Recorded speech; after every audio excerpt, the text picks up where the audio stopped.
Hey, this is Sean Kelly with DGI Training presenting our annual Tech Control Live presentation. This has to do with the regulation changes to 49 CFR, which I affectionately call our American law. It governs all mode of transport, air, ground, ocean, and rail.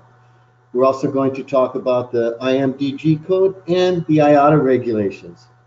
It was really a fairly quiet year with a notice of proposed rulemaking coming out just a couple weeks ago by the Department of Transportation, HM 215-0.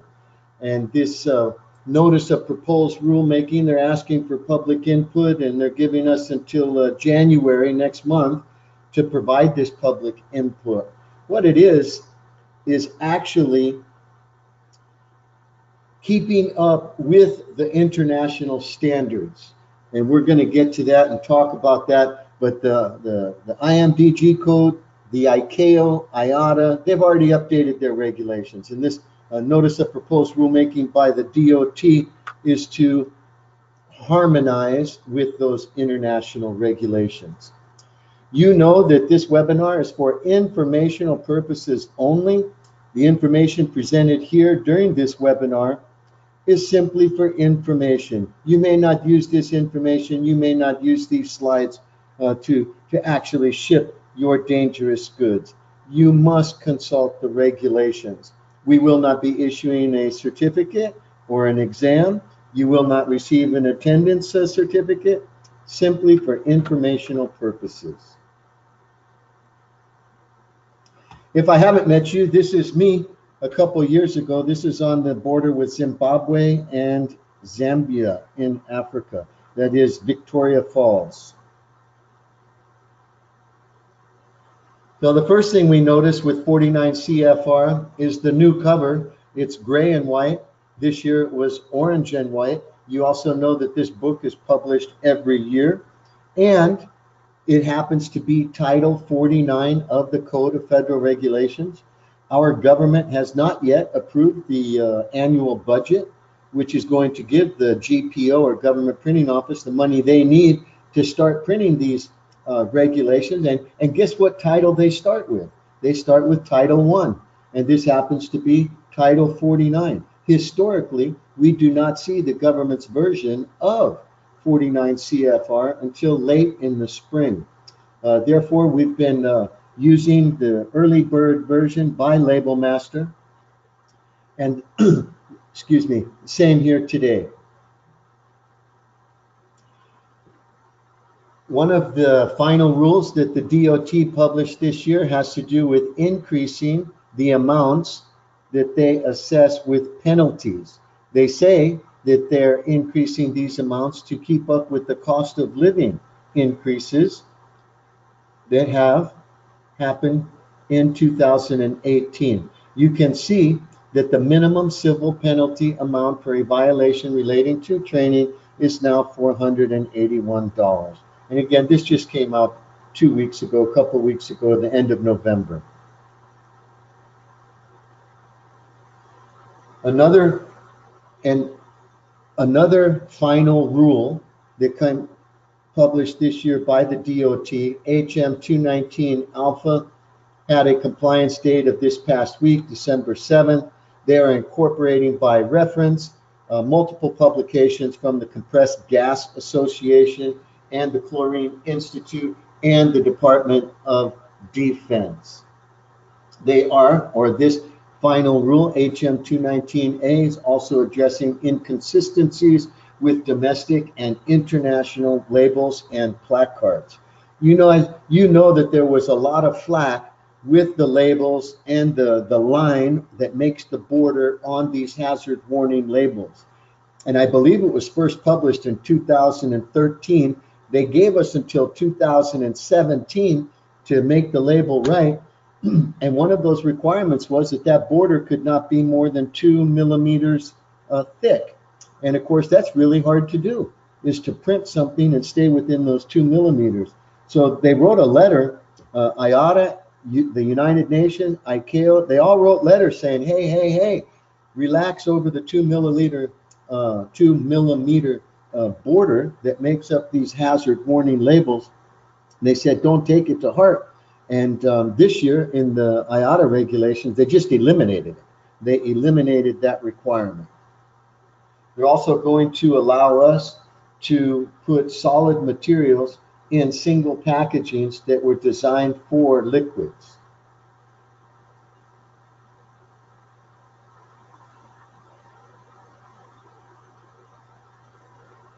In addition, HM 219A is going to remove the requirement for us to provide an emergency response telephone number for accepted quantities.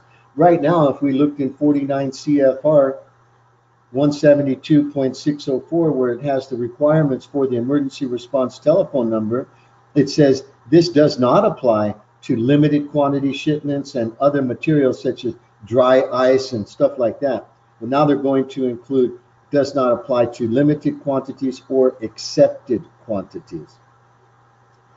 What's really, really big here is the last bullet, revising the basis weight tolerance for fiberboard boxes from plus or minus 5% to plus or minus 10% from the nominal basis weight reported during the original testing. And this is really a big deal because what they're talking about is the slurry or the material that goes into making up a fiberboard box. So before it becomes a fiberboard, it's actually a liquid slurry, and they have to test it. They have to test this to make sure that it doesn't lose the consistency. And before it was only plus or minus 5%. And the test criteria also takes into account temperature and humidity and a whole bunch of other variables. It was really, really hard to do. And so they've increased that tolerance from plus or minus 5% to plus or minus 10%. And packaging manufacturers are ecstatic about it. Also, a couple weeks, maybe a month ago, 6 weeks ago, HM 259, final rule HM 259.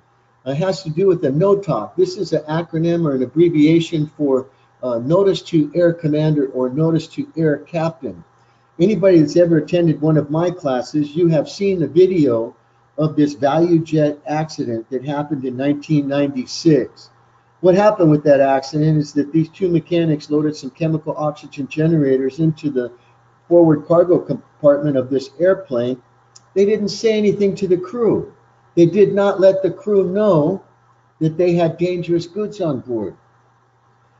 It has always been a requirement that we have to give this form, which we refer to as a NOTOC.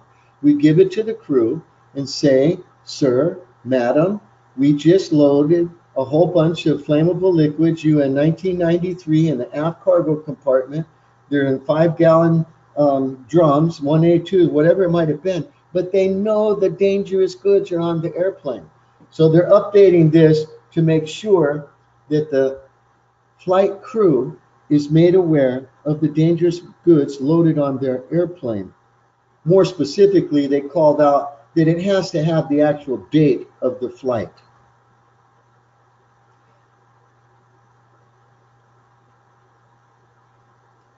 HM 251F, they remove the requirements for electronically controlled pneumatic brake systems on high hazard flammable unit trains. HM 218H, miscellaneous amendments. Emergency response telephone numbers. You know what they did here? A lot of time we put on the shipper's declaration the emergency response telephone number 1-800-HELP-ME or 1-800-ChemTrek or 1-800-ChemTel. You can't do that anymore. It has to be the number. It has to be only numbers and or those digits specifically called out in section 172.604. No more acronyms for the phone number.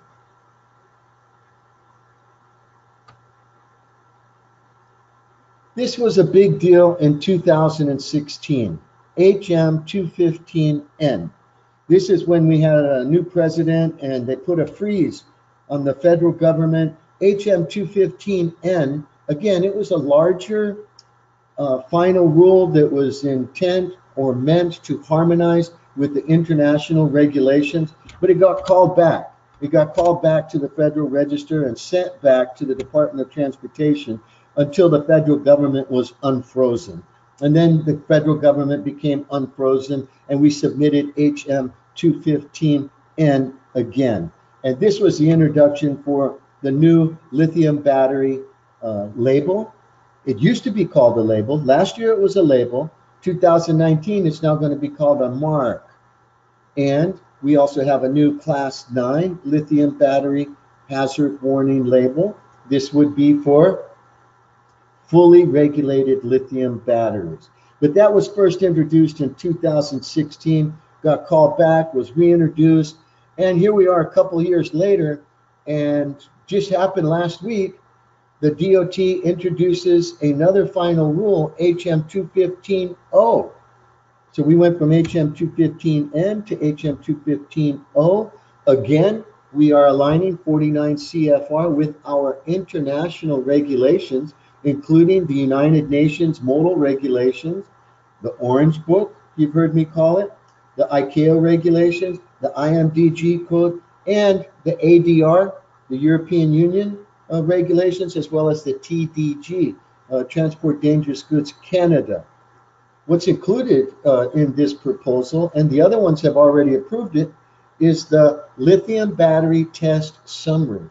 I know that some of you have already been challenged by UPS and FedEx because the regulations say that these lithium batteries must be UN approved. They must be of the type UN approved. So now the airlines are saying, prove it. Prove to me that that battery was manufactured under the UN requirements. And so they have now yet another form that's going to be called a lithium battery test summary. So don't be surprised if one of the airlines asks you for a lithium battery test summary. And this is a document to prove that it was in fact manufactured under the stringent United Nations requirements. There's some more information in there about suitcases. Suitcases or luggage or baggage equipped with lithium batteries.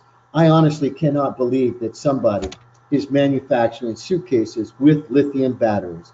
And if you travel as much as I do, you have probably already seen the airline gate personnel trying to determine whether or not it's a smart bag that has a lithium battery contained in it. And they don't have enough room in the overhead compartment. We're going to check your bag. Oh, the battery doesn't come out. What are you going to do now? Man, I've already told everybody I know, don't buy these smart bags. Also, which the international regulations have already incorporated, is that they've determined that these lithium batteries, because they experience thermal runaway and or they catch on fire all by themselves. In this case, they've determined, well, maybe because a class 9 material doesn't require any segregation, right? So if we're sending these lithium batteries as class 9, they wouldn't require any segregation. Well, no longer. Now they've changed the segregation table to include lithium batteries cannot be loaded with 4.1 flammable solids, 1.4S small explosives, and other hazard classes. So be aware that the lithium batteries are no longer compatible with everything. Also in this proposal, and again, IATA and the IMDG have already incorporated it, the alternative criteria for classification of corrosive materials. So currently, we have to use laboratory rabbits to determine the packing group for corrosive materials. They put the corrosive material on the skin of a laboratory rabbit for a period of time, and then they observe it for a period of time, and then they make the determination what the packing group is, 1, 2, or 3. Well, fortunately now, they've come up with a chemical test to identify the packing groups for corrosive materials. They've also provided new provisions for polymerizing substances. Here are the new labels, and the class 9 labels on the right Now, those changed a few years ago. I left them up there because not everybody ships dangerous goods on a regular basis.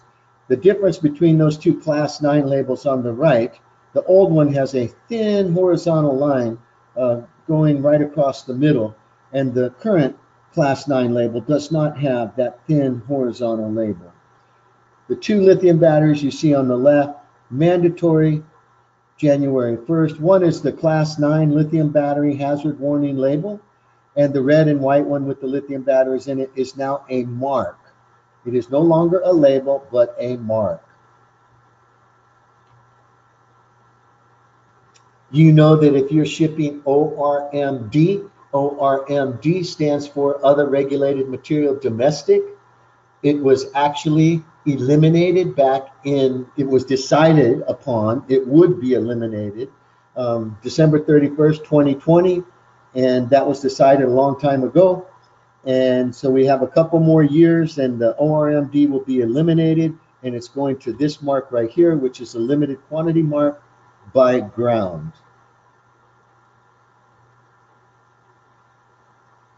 We have a new IMDG code.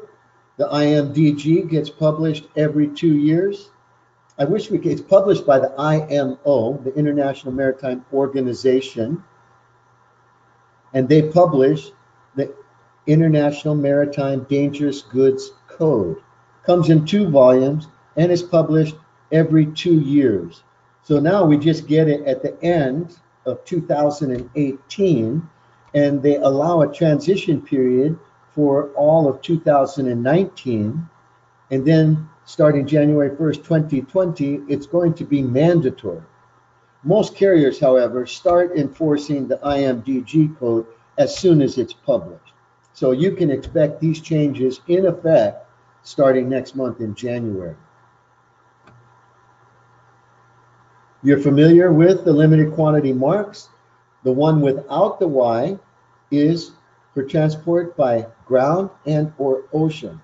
The one with the Y is specifically for transport by air and only by air.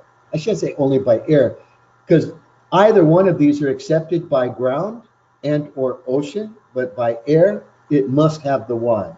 It must have the Y for transport by air.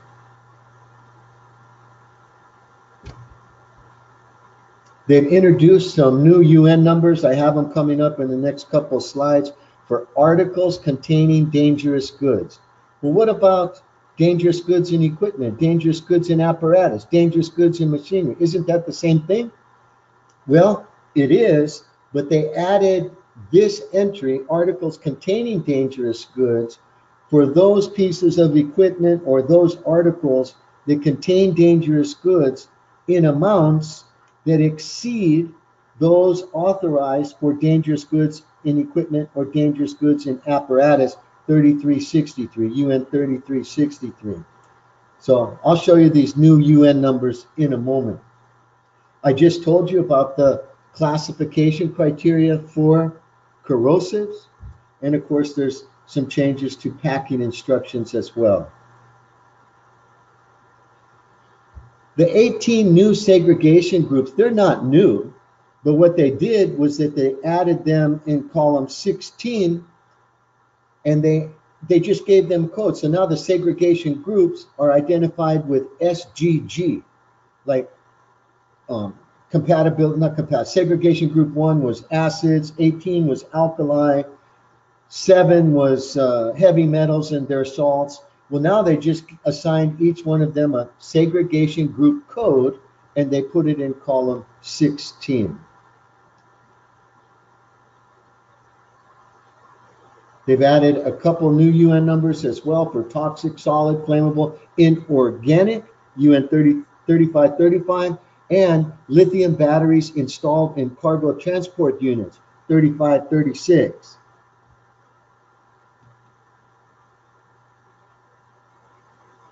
Here are the new UN numbers, 3537 to 3548, that will cover articles containing dangerous goods. And again, these UN numbers are going to be for equipment or apparatus or machinery that contain quantities of dangerous goods that exceed the authorized amounts in UN 3363.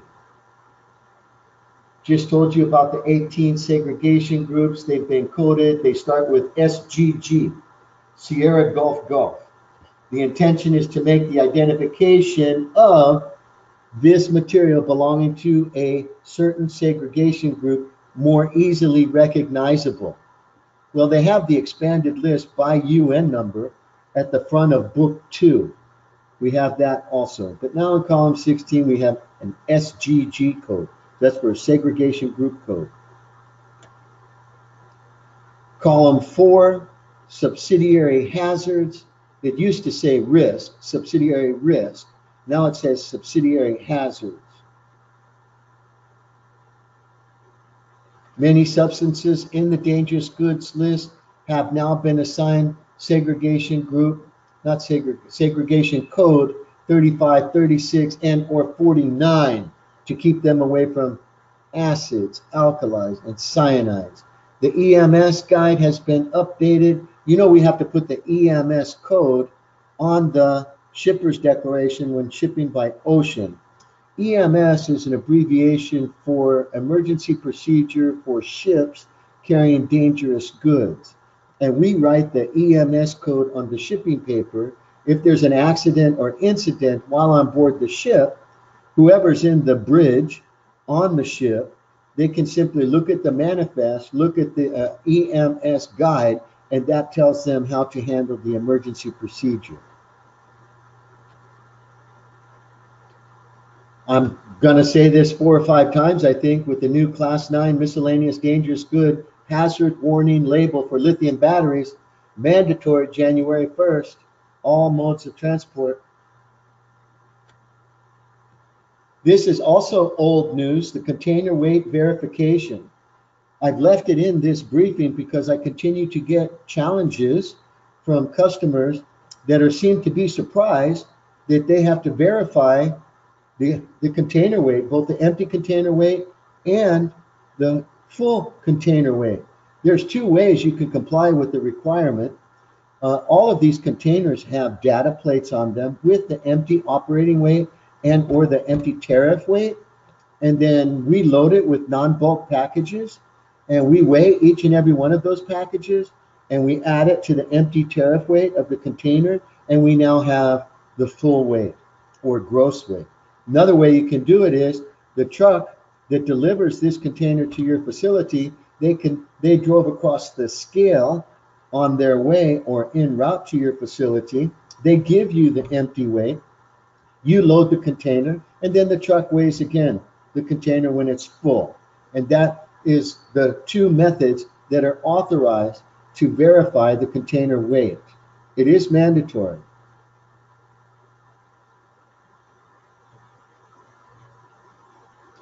IATA, I think, was also pretty quiet. We continue to massage these lithium batteries. The airlines continue to massage the requirements for these lithium batteries. The first change that they point out here, section 2.3, has to do with dangerous goods carried by passenger and crew. Ladies and gentlemen, dangerous goods are prohibited in the cabin of an airplane. Period. I continue to get calls. Well, I have sales personnel, my marketing personnel. No, you cannot take them in the cabin of the airplane. And if they're cargo, they should not be in your checked baggage either. They've updated this section. I think it's still the same pages, 24 and 25 in the IATA regulations. They have these 2 pages and it says items that can be carried by passenger and crew. And then it says, do you need permission of the airline? Can it be in your checked baggage? Can it be in your carry-on? Do you have to notify the airline? Well, this has been updated, and they're telling us that you have to select the most appropriate item. For example, if you're carrying electronic cigarettes, there's an entry for electronic cigarettes. You cannot use or say, well, it says for personal electronic devices, I can have 15 of them. Well, no, you're supposed to apply the one that does specifically apply to what you're carrying. They've updated the provisions applicable to battery-powered mobility aids, and they've been revised to simplify and standardize the requirements for loading in an aircraft, where it puts the responsibility on the airline to ensure that this electronic or battery-powered mobility aid is stowed and secured so that it's not damaged during transport.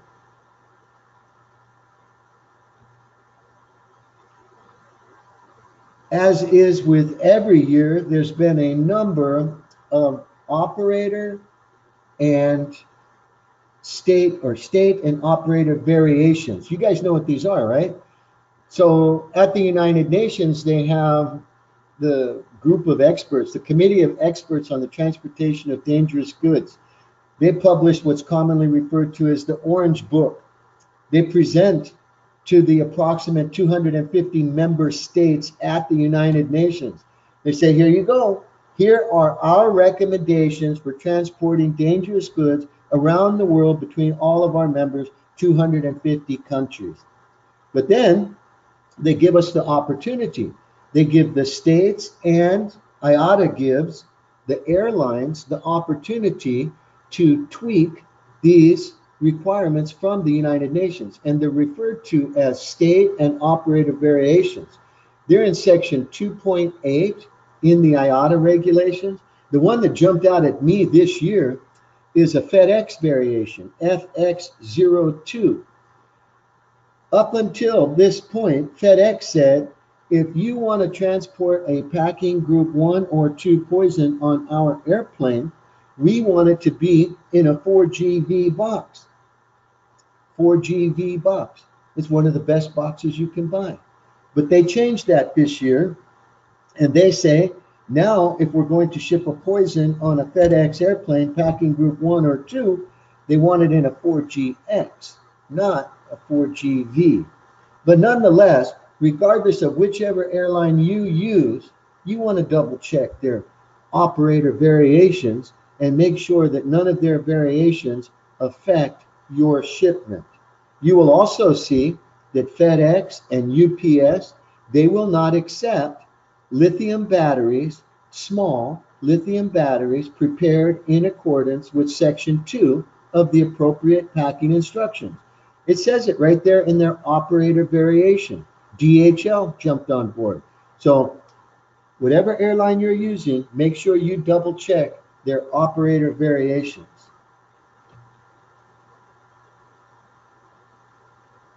Some changes to section 3 classification. Again, the biggest one is for the class 8 corrosives. We're now going to have a chemical test to identify these packing groups for corrosives. The whole idea comes from the GHS. You guys know what GHS is?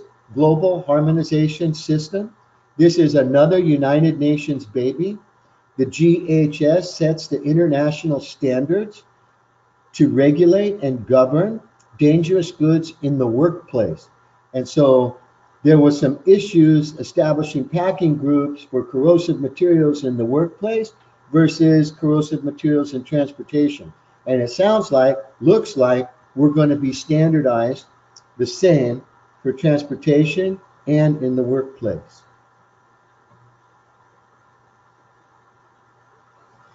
There's new classification criteria for hybrid lithium batteries. I've had actually more than a couple calls on hybrid vehicles containing lithium battery and a combustible engine. And for them, generally speaking, we're still going to classify those vehicles as vehicles, flammable liquid powered or flammable gas powered, with the lithium batteries. I mentioned a moment ago that all lithium batteries must be manufactured according to the stringent requirements from the United Nations. And again, don't be surprised if they start asking, the airlines start asking for verification, a battery test summary form, that these batteries have been tested in accordance with the United Nations stringent policies. New provisions for the classification of articles containing dangerous goods. I showed you for those updates for the IMDG code. They added these UN numbers for articles containing dangerous goods that exceed the amounts or exceed the quantities that are authorized under UN number 3363.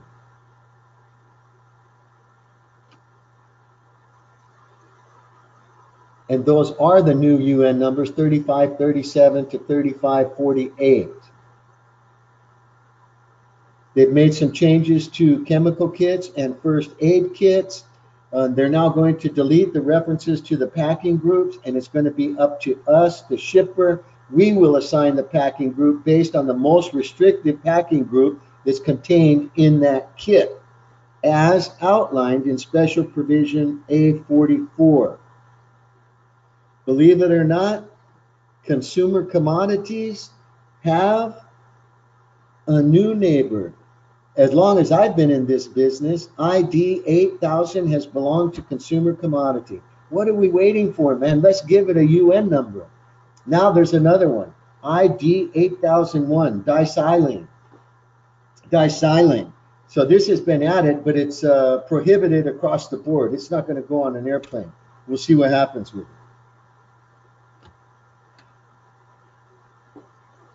They've also added UN number 3536 for lithium batteries installed in cargo transport units. You know, there are a lot of dangerous goods shipments. I'm going to say a lot of dangerous goods shipments that have GPS tracking on them, and the GPS tracking is powered by lithium batteries. Generally speaking, as long as these GPS trackers are doing their job, they are not regulated as cargo in transport. There were a whole bunch of special provisions. I don't think I'm going to go through each and every one of them. But again, if you have any special provisions assigned to the materials that you ship, please go back and review your special provisions. This should be done annually.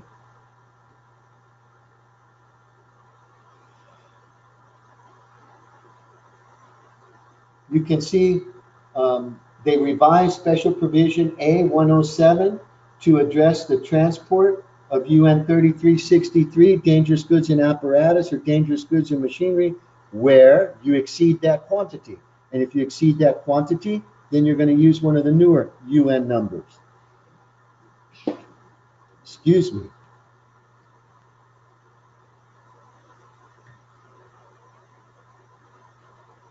They've also revised Special Provision A201 to include provision permitting the transport of lithium metal or lithium-ion batteries as cargo on passenger aircraft if you get permission from the government.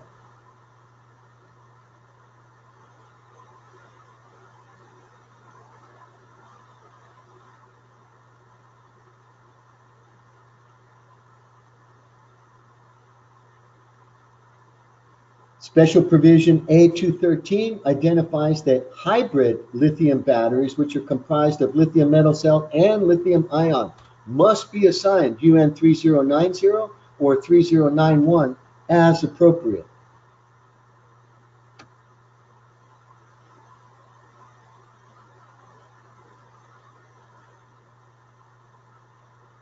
Some changes to Packing Instruction 200, 218, 361, and 364, gases.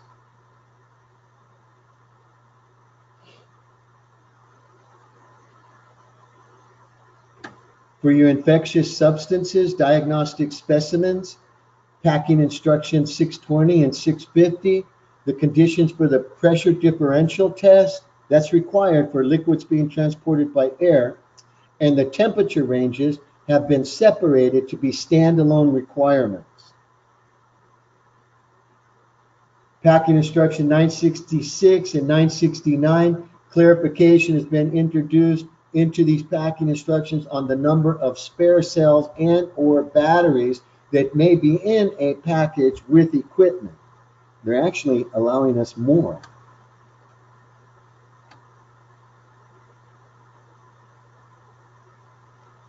Section 6, you guys know that these are the United Nations requirement right out of the Orange Book. These are all the UN requirements for the different types of packagings. And just like with 49 CFR, they have been revised to bring it in reference with the ISO standards.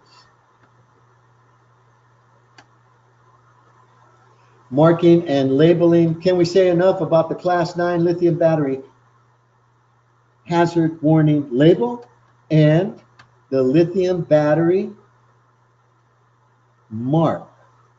This year, up until this year, 2018, we called it a lithium battery label. Now it is called a lithium battery mark.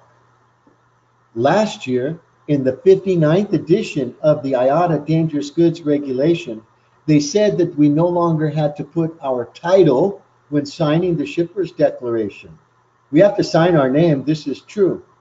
But that signature block said name and title, and they removed the requirement from the title, and they're saying even though they removed it, the shipper's declaration has just now been modified. But it no longer required to put your title when signing the shipper's declaration. You can also see that the notes have been added as the design of the shipper's declaration form has been revised to replace subsidiary risk with subsidiary hazard.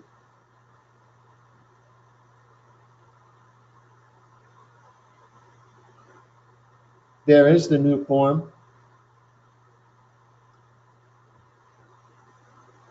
They've actually updated the segregation table to include lithium batteries. They're no longer compatible with everything, so you want to look at that. They've also added new provisions to identify that engines or machinery assigned to Class 3 UN 3528 do not require segregations from those goods with a primary or subsidiary hazard of 5.1. Additionally, exceptions for accessibility on loading of cargo aircraft only dangerous goods has been included to allow UN 3528 and 3529 any location on the airplane. These are engines, and 2016 engines and vehicles, they were all UN 3166. So last year they introduced 3 new UN numbers: 3528 for engines flammable liquid powered, UN 3529 for engines flammable gas powered, and 3530 for engines that run on fuel that may be a danger to the environment. So they introduced those 3 UN numbers, but they didn't update the segregation table or loading requirements. I've already told you about the NOTOC, or Notice to Air Captain, Notice to Air Commander, that it has been revised and it must include the date of the flight shown. It's an incredibly important document. You've probably seen them. Right before they close the door on the airplane, somebody runs inside up to the cockpit of the airplane. They have an armful of paper. Well, in that armful of paper is the NOTOC, letting that crew know if and where and what type of dangerous goods were loaded on the airplane. And of course, all of the appendices have been updated as well. Appendix B has the cargo codes. It also has conversion tables, pounds to kilos, liters to gallons, and stuff like that. They've added some cargo codes for UN 3090, Section 2, Pack Instruction 968, and 3480, Section 2, Pack Instruction 965. So they added these codes, EBM and EBI, to identify these particular lithium batteries prepared in accordance with Section 2 of the packing instructions. There were also revisions to the list of self-reactive substances and organic peroxides. Ladies and gentlemen, this has been good. If you don't know, in the back, Appendix F has authorized training centers, and it also has UN Spec packaging, manufacturing, testing, and supply centers. Appendix H has to do with changes that they're looking at now and what we can expect coming down the pipe for next year. They are talking about, they're calling it competency-based training, or CBT, almost like computer-based training. Competency-based training. And right now, I believe the way that it's written in 49 CFR, our training requirement says that if you're a hazmat employee, you have to have dangerous goods training. And that training shall include general awareness, function or job-specific training, safety training, and security awareness training. So that's basically the same verbiage that competency-based training is what they're getting after. We'll see what they come up with at the end of this year. You know that DGI offers online training. We offer webinars. Hopefully we have any type of training that you need, whether it be online, webinars, the public seminars, and we even come to your place. I like going to your place. I like meeting in person, and I like putting my hands on the product and seeing how these dangerous goods are actually moved. You know how to get a hold of us. There's our telephone number, our website. If we can do anything for you, there's my telephone number and my email address. Again, thank you very much for joining us, and please let us know if we can help you in any way. Thank you very much. Be safe. Do the right thing.